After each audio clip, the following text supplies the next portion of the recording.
जैन सभी को, दिस जैसे परविंदर। तो भाई पिछली वीडियो बनाई थी, उस पर मतलब नॉर्मल डाउट थे कि फैमिली कैसे रख सकते हैं, वर्कलोड कितना होता है, क्या क्या ड्यूटी होती है। वो बेसिकली मूवमेंट की वीडियो थी, तो उससे रिलेटेड मैंने काफ़ी चीज़ें बोली थी कि कि कैसे क्या ड्यूटी होती है और क्यों नहीं आना चाहिए, आप कौन आ रहा है तो किस चीज़ के लिए प्रिपेयर रहना चाहिए। तो भाई डाउट आ रहा था कि फैमिली रख सकते हैं या नहीं, और पहले पोस्टिंग कितनी होगी, रिस्क विस्क के बारे में बात हो रही। तो ट्रेनिंग के बाद जो मोस्ट प्रोबेबली जो आपको पोस्टिंग मिलती है वो मिलती है LW एरिया में, जैसे कि छत्तीसगढ़, झारखंड, JNK और मणिपुर। तो इनमें से जैसे मेरी पोस्टिंग मणिपुर है फ़िलहाल। तो अब पोस्टिंग के बाद जब आप आते हैं तो अब लोग कहते हैं कि फ़ैमिली रख सकते हैं या नहीं रख सकते। तो फैमिली रख सकते हैं, आपको परमिशन लेनी पड़ती है। तो फैमिली परमिशन होती है जो आप GC में भी रख सकते हैं, वहाँ भी परमिशन लेनी पड़ती है, या फिर आप कमांडेंट से आउट लिविंग की परमिशन ले सकते हैं और वहाँ पे भी आप फैमिली अपनी रख सकते हैं। तो वो आपकी ड्यूटी पे डिपेंड करता है। अब आपकी ड्यूटी ऐसी है कि आपको मतलब तुरंत जाना पड़ता है या कुछ है, तो आप फैमिली के साथ मतलब कैसे टाइम बिताएगा। अगर कोई ऐसी ड्यूटी है आपकी यूनिट की, आपकी कंपनी की, कि जिसमें आप जा सकते हैं और अपनी फैमिली के साथ टाइम बिता सकें, तो उसमें आपका बेनिफिट है कि आप फैमिली परमिशन लें और आउट लिविंग पे रहें।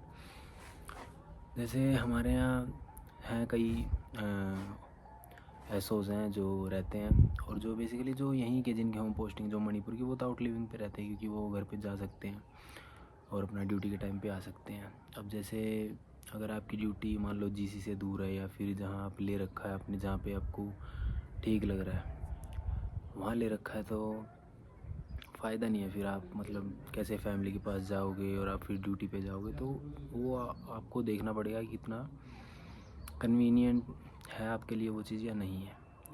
और दूसरी बात, वर्कलोड की बात करें तो वर्कलोड यही है कि जो आपकी ड्यूटी है, जैसे हमारी ROP ड्यूटी है, रोड ओपनिंग पार्टी जो कॉन्वॉय जाती है उसको हम सेफ गार्ड करते हैं, उसकी सिक्योरिटी के लिए रहते हैं। तो हमारी ये ड्यूटी है, जब तक कॉन्वॉय पास नहीं हो जाती, मान लो कोई कॉन्वॉय का व्हीकल ख़राब हो जाए, तो उसकी जो सेफ्टी हो सब हमारी ज़िम्मेवारी है।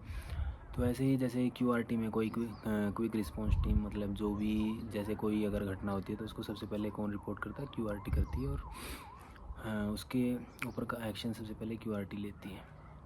अब जनरल ड्यूटीज़ भी हैं, जैसे कि मैस SO, जो कि आपकी मैस है उसका सुपरविज़न आपके हाथ में होगा।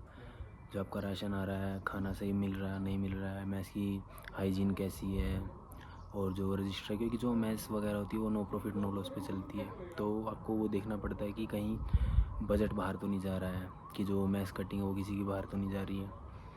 बाकी कोथ SO जैसे जो हथियार वगैरह उनका ध्यान रखना, बेसिकली SOs का काम सुपरविज़न का होता है। और जो SOs की मेन ड्यूटी वो सेक्शन कमांडर की है। तो जितने भी आपके सेक्शन में मेंबर होते हैं, जैसे एक सेक्शन में 12 मेंबर होते हैं, तो उन सब की छुट्टी का, या फिर किसी की कोई फैमिली प्रॉब्लम है, वो सब आपको देखना पड़ता है।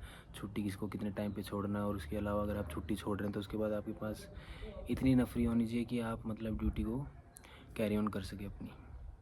एंड वर्कलोड वो आपके ऊपर, अगर आप मेंटली ज़्यादा अपने ऊपर सिर पे लेते कि ये है वो है फलाना ढगड़ा, तो वो है। बट आपको इतना ट्रेनिंग के बाद इतना टाइम मैनेजमेंट और जो भी आपको मैनेजमेंट इतना आ जाता है कि आप सब कुछ संभाल लेते हैं। बाकी बस यही जनरल ड्यूटीज़ थी। और वर्कलोड और फैमिली की बात जो रही वो मैंने बता दी है कि फैमिली रख सकते हैं आप लोग। और हाँ, फर्स्ट पोस्टिंग इन्हीं जगह पर मिलती है। हाँ, कोई इक्का दुक्का हो जाता है जिसकी किस्मत हो कि दिल्ली में मिल गई है और कहीं मिल गई। और बाकी इन फ्यूचर आपको जैसे डेपुटेशन वगैरह में NSG SPG, तो इन सब में भी चांस मिलता है। जैसे 3 साल का फील्ड वर्क है किसी में कुछ है, तो सबका एक अलग क्राइटेरिया होता है। तो वो क्राइटेरिया अगर आप फुलफ़िल कर रहे हैं तो आप फॉर श्योर मतलब NSG SPG VIP तो इन सब में जा सकते हैं, इसमें कोई दिक्कत नहीं है। तो आज की वीडियो इतनी रखते हैं। बाकी अगर कोई डाउट हो तो आप बताइएगा, मैं उसके लिए एक सेपरेट वीडियो बना दूँगा।